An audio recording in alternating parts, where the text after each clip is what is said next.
Hello, lovelies. So sometimes things sneak up on you so slowly that you don't even really notice until there's some inciting event or change in your circumstances, and that draws a big red line under the changes. Well, I just moved recently and had to get a new phone number for my new area, and my old phone with the old number didn't work anymore. Well, without roaming, right?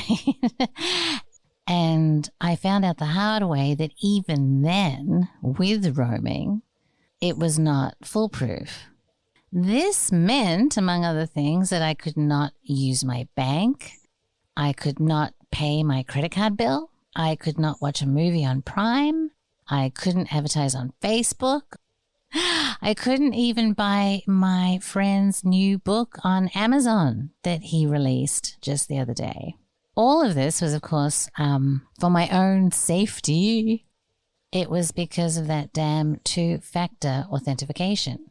All of a sudden, I needed my old phone to pay a bill. Like, who on earth is going around breaking into people's accounts to pay their bills? Please, break in and pay mine, please. For my safety, they say. And I'm so sick of hearing that. All of a sudden, I'm not capable of making my own decisions about my own safety. But of course, none of it is about my safety. All of it is the influence of Arhiman. So last time I introduced the concept of Rudolf Steiner's eighth sphere. In his own words, it is an eighth sphere over and above the seven which constitute the domain of the ordered and regular evolution of mankind. In other words, the eighth sphere is a sphere that is an aberration on the path of human evolution. How was it created? Well, without going into the complicated minutiae of Steiner's explanation, he basically says that Lucifer and Arhiman created it by stealing a spiritual element required for our evolutionary process, diverting it for their own purpose. Where is it exactly? Well, it's right here. As Steiner says, the eighth sphere is not something new. It already exists, interpenetrating and being connected to physical reality. Its effect on and its role in evolution, however, is emerging and becoming ever more apparent. He also said, if the eighth sphere is to be described, it must obviously be described as a realm in which we are living all the time.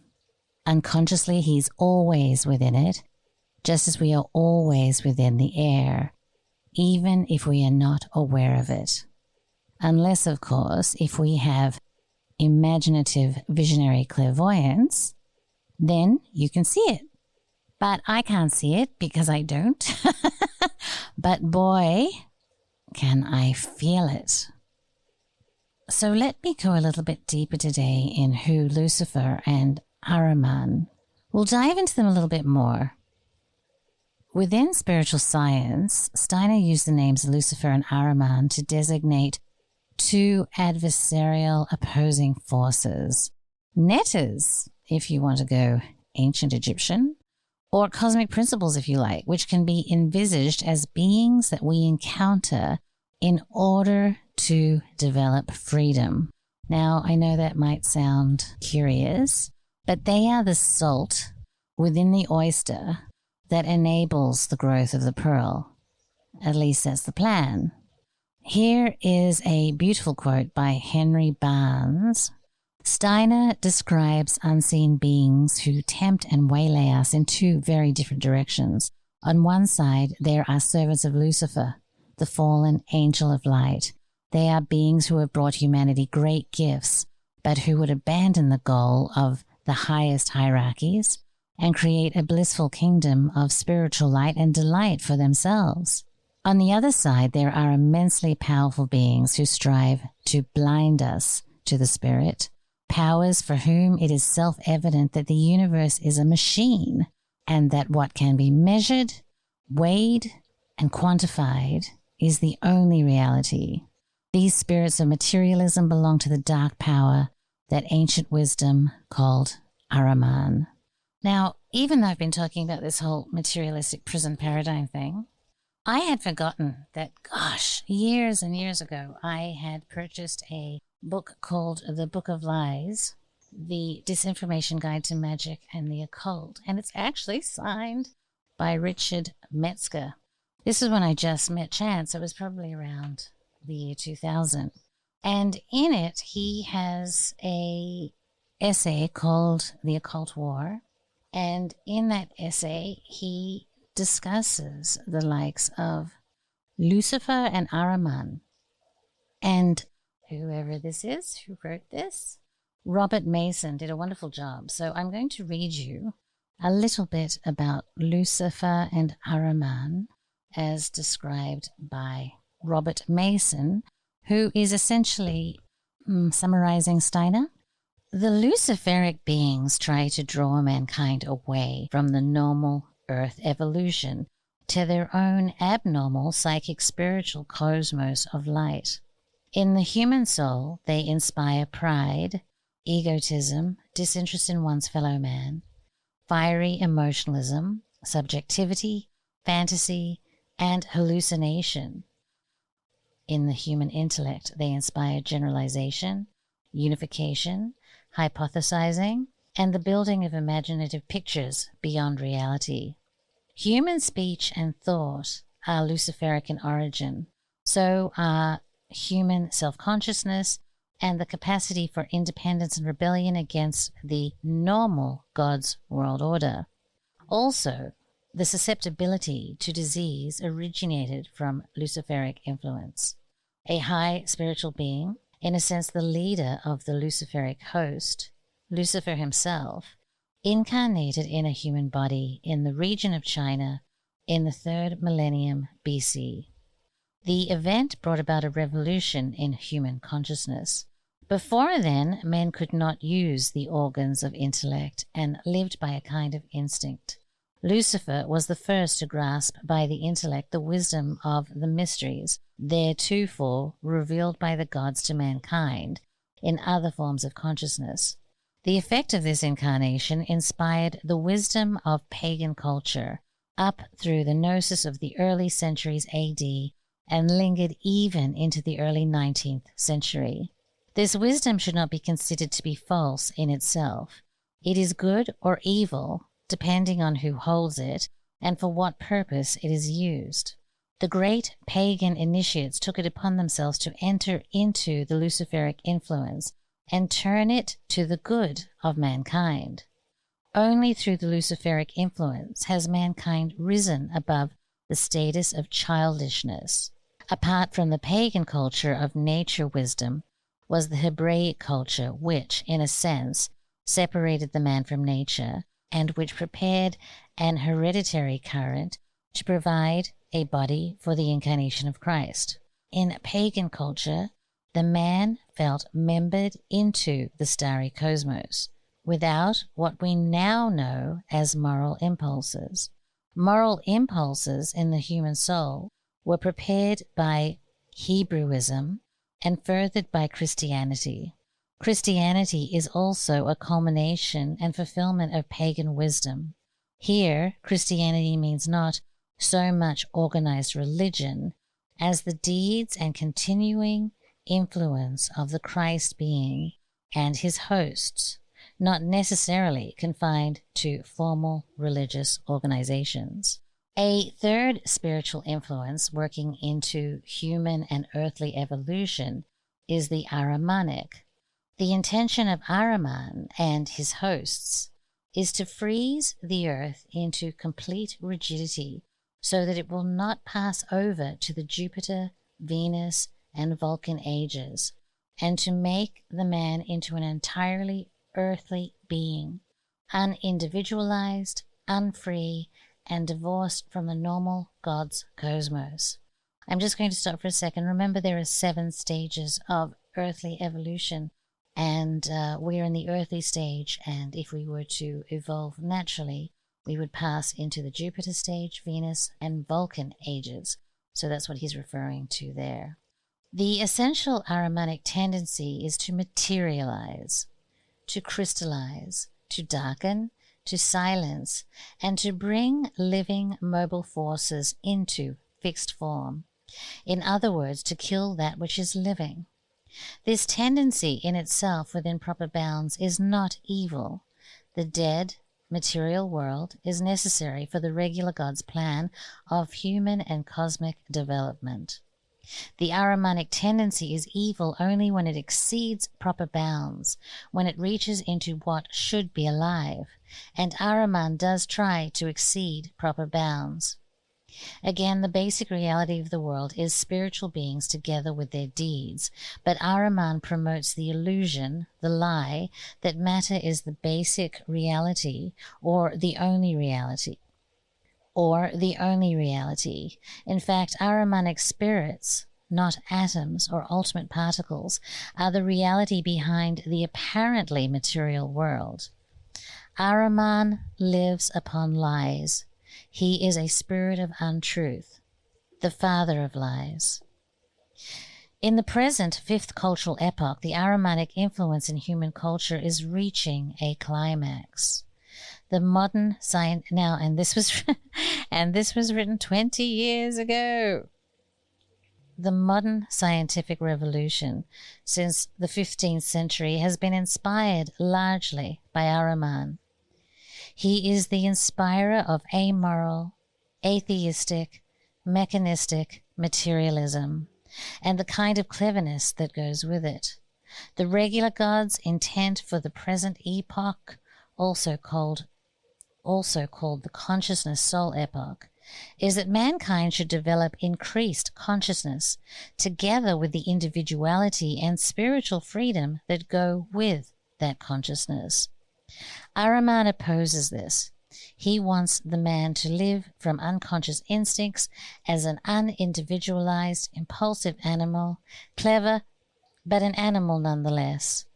Arhiman is the teacher of the lie that man is an animal, Darwinism, and similar theories. Doesn't it sound like our good buddy Yuval? Klaus's friend, eh? He must be a student of Arhiman. To the modern mind, it might seem a contradiction to say Arhiman opposes increased consciousness, but promotes intelligence and science. This is because the modern mind is so immured in what is generally considered to be scientific thinking that it has almost no conception of the true nature of conscious thinking. The truth is that the scientific, quote-unquote, thinking normal in this epoch, no matter how clever, is hardly conscious at all, possibly with some relatively rare exceptions at the moment of insight or mathematical discovery. In the kind of consciousness usual in our scientific culture, we become conscious only of the fixed results of the thinking after it has been accomplished. We are not usually conscious of the thinking process itself, and since it is unconscious, it is not our free action, it is automatic. When we think in the manner usual in our epoch, we are sentient automata, acting from instinct, and this is what Arhiman wants. He wants to stamp out all traces and all possibility of free, individualized human consciousness. He wants the man not to be an individual, but only a member of a general species of pseudo-mankind, to be a clever, earthbound animal, a homunculus. As indicated, Arhiman is the inspirer of the most extreme kind of scientific materialism, the doctrine that there is no spirit or soul in the world, that life itself is not, in fact, alive, but is only a complex of mechanical processes, that reality is at base only quantitative, and that there is no reality in qualitative, color, sound, etc.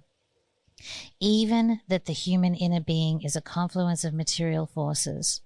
On the emotional level, he works in the human subconscious. Instincts, inspiring fear, hatred, lust for power, and destructive sex impulses. And the desire to keep everybody safe on the internet. That was me. I added that. On the mental level, he inspires rigid, automatic thinking almost entirely without thoughts, but thinking tremendously strongly in the language, in the literal word, which easily becomes empty words, which in turn easily becomes lies. This abstract thinking is devoid of any conscious inner activity and devoid of any real connection to living experience, and creates a darkened consciousness without light, color, or images.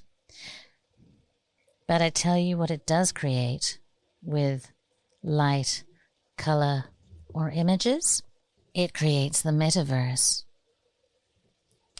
Steiner explains that the ultimate goal of the Ahrimanic powers is to draw as much of humanity into the eighth sphere as is possible.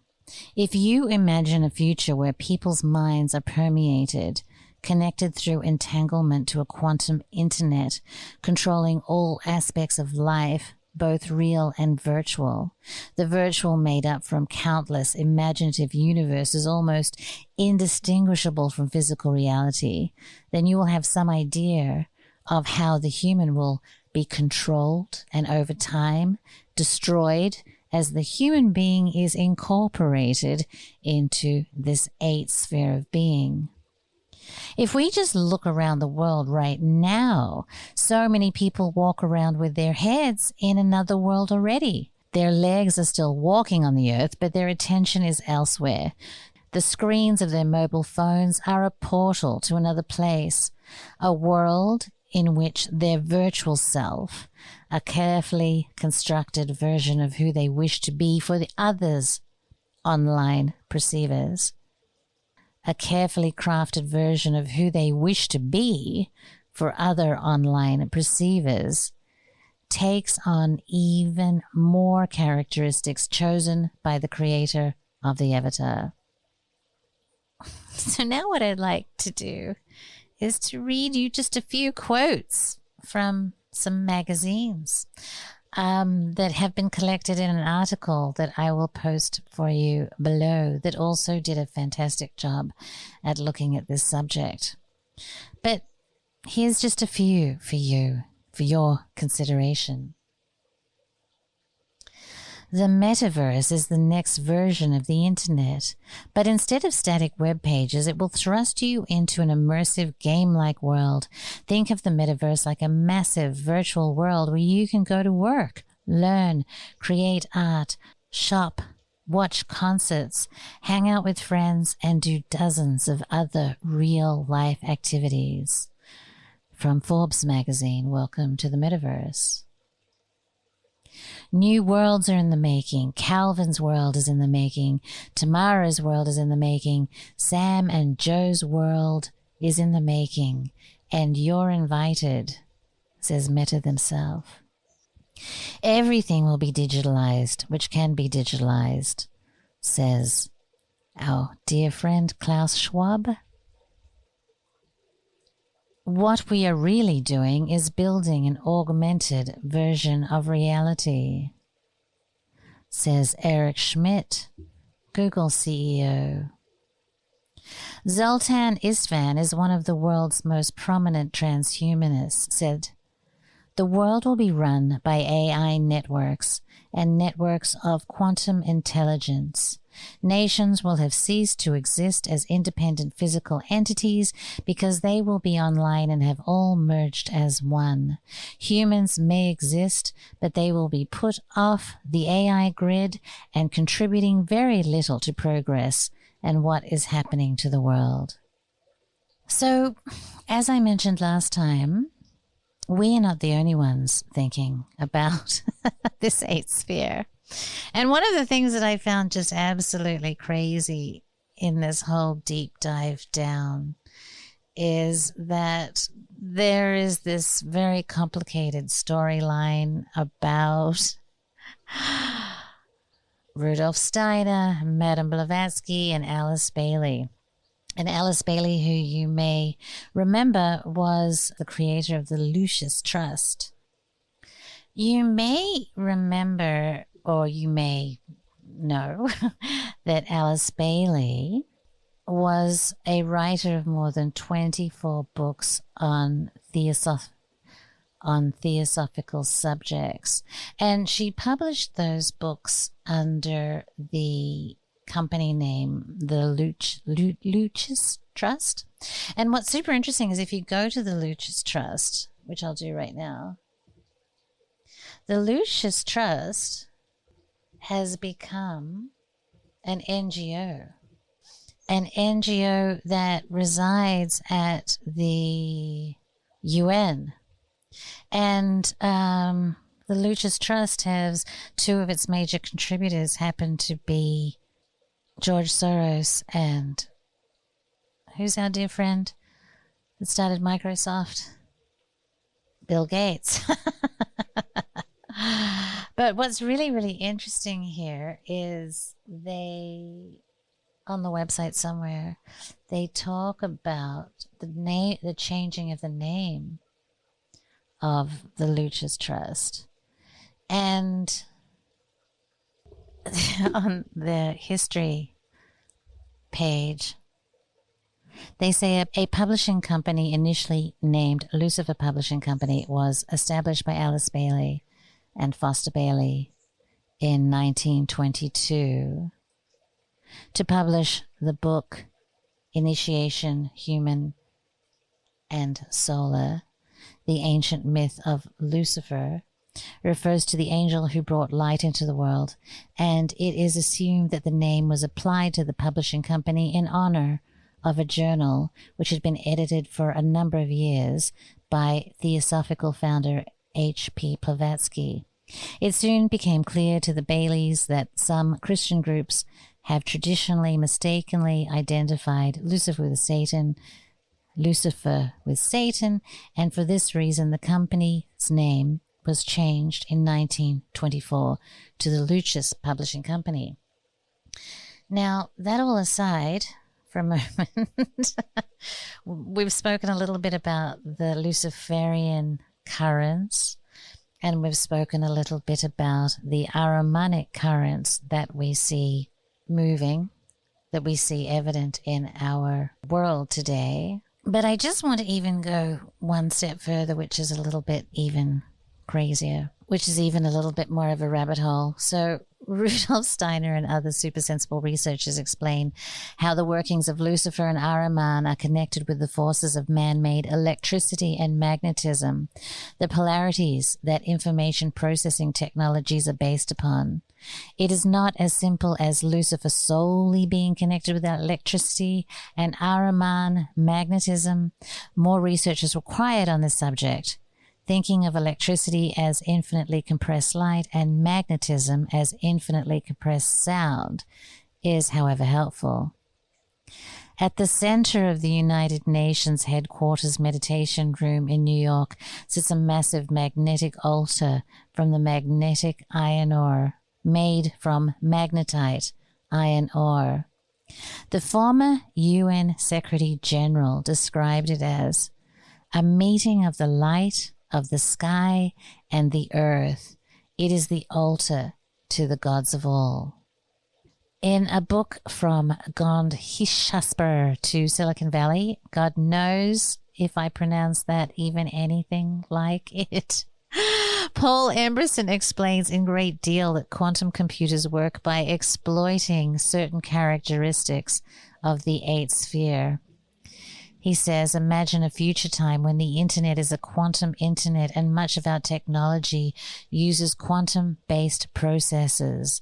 As strange as it may sound, the processing will not be taking place within the physical hardware, but rather the physical hardware will create a condition where the processors may access and utilize the parallel, non-physical dimensions of our reality system known as the eighth sphere. CERN is another device that, according to the project scientists, could be accessing other dimensions. It could be seen in some ways as a single giant qubit. Out of this door might come something, or we might send something through it, says the director of research at CERN.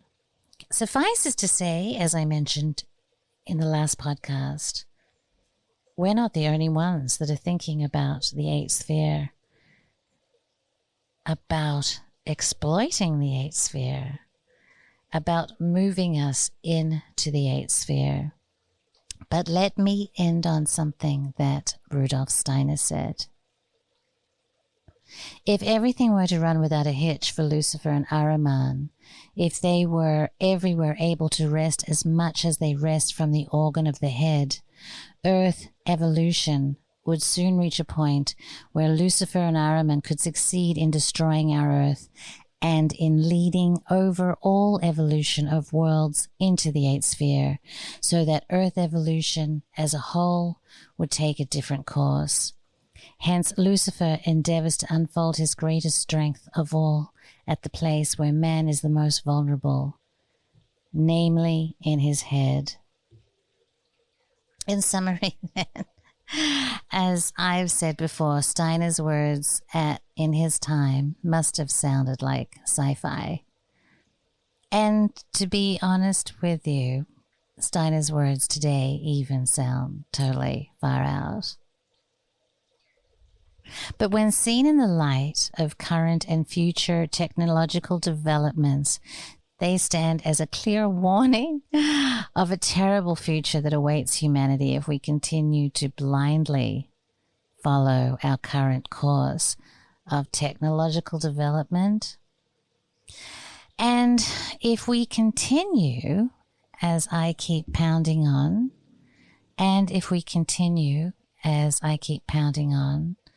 to believe that our only reality is our materialistic prison paradigm, denying the reality of anything beyond our senses. The eighth sphere is not something new. It already exists. Its effect on and its role in evolution, however, is emerging. It is emerging in terms of our two-factor authentication, by the fact that we can't do anything without our mobile phones, by the fact that we're going to have some kind of digital pass to be a citizen of the future, the fact that people are integrating microchips into their bodies, the fact that education of our children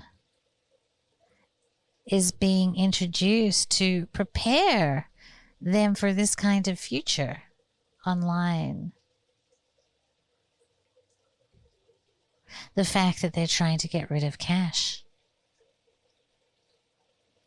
All of these things are Ahrimanic influences, and all of them are something that we can actually do something about if we want to. Thank you for listening, lovelies. And if you like this podcast and would like to support us, please go to magicalegypt.com, and I have made a special discount coupon just for you all. And the coupon code is LOVE. And that will get you $30 off any Magical Egypt purchase. Also, I've started Patreon, so you can mosey on over there and see if you want to contribute. But I appreciate you listening, and I appreciate all your support, and more soon.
you.